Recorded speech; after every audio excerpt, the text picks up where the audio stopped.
সমুদ্রের অপরূপ সৌন্দর্য এবং প্রাকৃতিক সৌন্দর্যের লীলাভূমি এই সেন্ট মার্টিন দ্বীপ। সেন্ট মার্টিন দ্বীপ বাংলাদেশের সর্ব-দক্ষিণে বঙ্গোপসাগরের উত্তর-পূর্বাংশে অবস্থিত একটি ছোট প্রবাল দ্বীপ। এটি কক্সবাজার জেলার টেকনাফ হতে প্রায় ৯ কিলোমিটার দক্ষিণে ও মায়ানমারের উপকূল হতে ৮ কিলোমিটার পশ্চিমে নাফ নদীর মোহনায় অবস্থিত। আজকে আমরা জানব বাংলাদেশের অন্যতম প্রবাল দ্বীপ সেন্ট মার্টিন সম্পর্কে।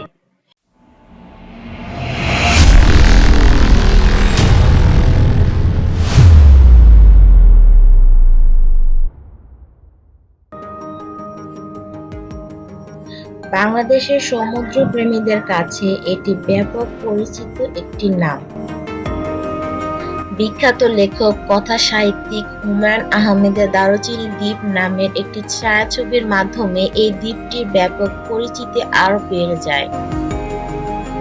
কবে প্রথম এই দ্বীপটিকে মানুষ শনাক্ত করেছিল তা জানা যায় না। প্রথম কিছু আরব বণিক এই দ্বীপটির নামকরণ করেছিল জিঞ্জিরা। উল্লেখ্য, এরা চট্টগ্রাম থেকে দক্ষিণ-পূর্ব এশিয়ায় যাতায়াতের সময় এই দ্বীপটিকে বিশ্রামের জন্য ব্যবহার করত। ১৮৯০ খ্রিস্টাব্দের দিকে কিছু বাঙালি এবং রাখাইন সম্প্রদায়ের মানুষ এই দ্বীপে বসতি স্থাপনের জন্য আসে। এরা মূলত মৎস্যজীবী। যতটুকু জানা যায়, প্রথম অধিবাসী হিসেবে বসতি স্থাপন করেছিল ১৩টি পরিবার। এরা বেছে নিয়েছিল এই দ্বীপের উত্তরাংশ।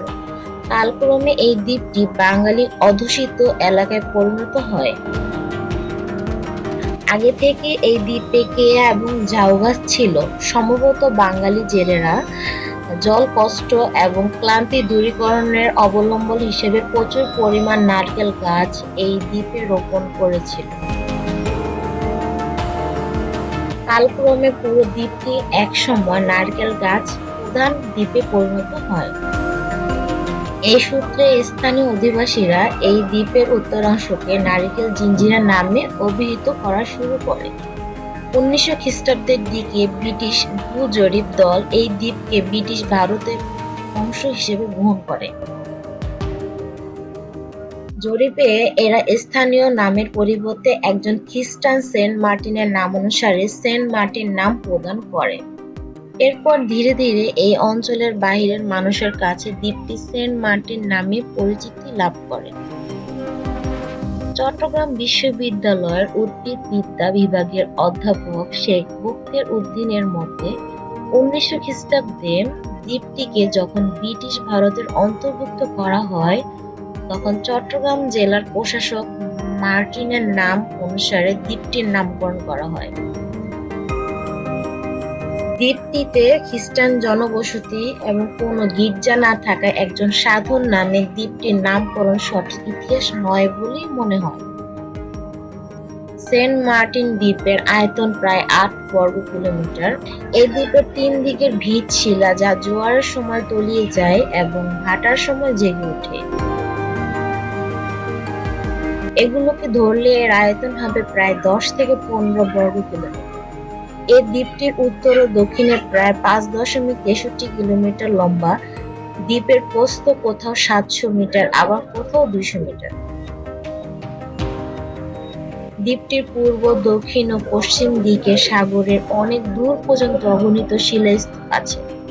সমুদ্রপৃষ্ঠ থেকে সেন্ট মার্টিন দ্বীপের গড় উচ্চতা ৩.৬ মিটার।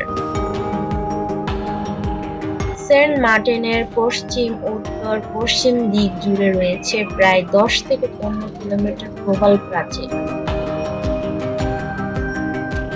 ভৌগোলিকভাবে এটি ৩টি অংশে বিভক্ত। উত্তর অংশকে বলা হয় নারিকেল জিঞ্জিরা বা উত্তর পাড়া, দক্ষিণাঞ্চলীয় অংশকে বলা হয় দক্ষিণ পাড়া এবং এর সঙ্গে সংযুক্ত রয়েছে দক্ষিণ পূর্ব দিকে বিস্তৃত একটি সংকীর্ণ লেজের মতো এলাকা এবং সংকীর্ণতম অংশটি গলাচিপা নামে পরিচিত।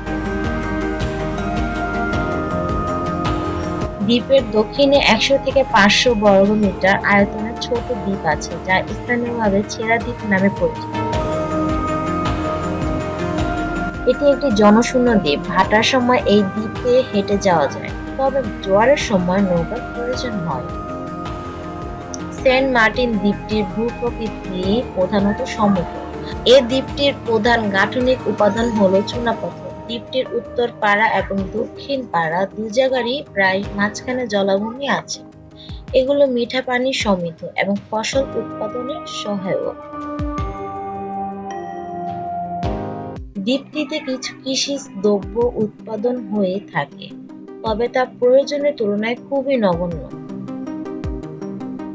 সেন্ট মার্টিন দ্বীপে প্রায় ৬৬ প্রজাতির প্রবাল, ১৮৭ প্রজাতির শামুক, ঝিনুক, ১৫৩ প্রজাতির সামুদ্রিক শৈবাল, ১৫৭ প্রজাতির ভুক্তজীবী উদ্ভিদ, ২৪০ প্রজাতির সামুদ্রিক মাছ, ৪ প্রজাতির উভচর ও ১২০ প্রজাতির পাখি পাওয়া যায়।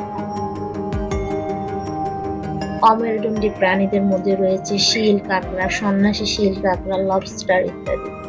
মাছের মধ্যে রয়েছে পরি মাছ, প্রজাপতি মাছ, বোল, কোরাল, রাঙ্গা কই, সুই মাছ, লাল মাছ ইত্যাদি। দ্বীপে কেওড়া বন ছাড়া প্রাকৃতিক বন বলতে যা বোঝায় তা নেই, তবে দ্বীপের দক্ষিণ দিকে প্রচুর পরিমাণে কেওড়ার ঝোপঝাড় আছে। দক্ষিণ দিকে কিছু ম্যানগ্রোভ গাছ আছে। প্রায় ১০০ থেকে ১২৫ বছর আগে এখানে লোক বসতি শুরু হয়। বর্তমানে এখানে ৭,০০০-এরও বেশি লোক বসবাস করে। ছোট ছোট শিশুরা দ্বীপ থেকে সংগৃহীত শৈবাল পর্যটকদের কাছে বিক্রি করে থাকে। সম্পূর্ণ সেন্ট মার্টিন দ্বীপে প্রচুর নারিকেল এবং ডাব হয়। দ্বীপটি একটি জনপ্রিয় পর্যটন কেন্দ্র। পর্যটন মৌসুমে তথা নভেম্বর থেকে এপ্রিল মাসে এখানে প্রতিদিন ৫ থেকে ৭টি লঞ্চ বাংলাদেশের মূল ভূখণ্ড হতে আসা যাওয়া করে। সেন্ট মার্টিন দ্বীপে বর্তমানে বেশ কয়েকটি ভালো আবাসিক হোটেল রয়েছে। একটি সরকারি ডাক বাংলা আছে। সেন্ট মার্টিন দ্বীপের আইন শৃঙ্খলা পরিস্থিতি ভালো।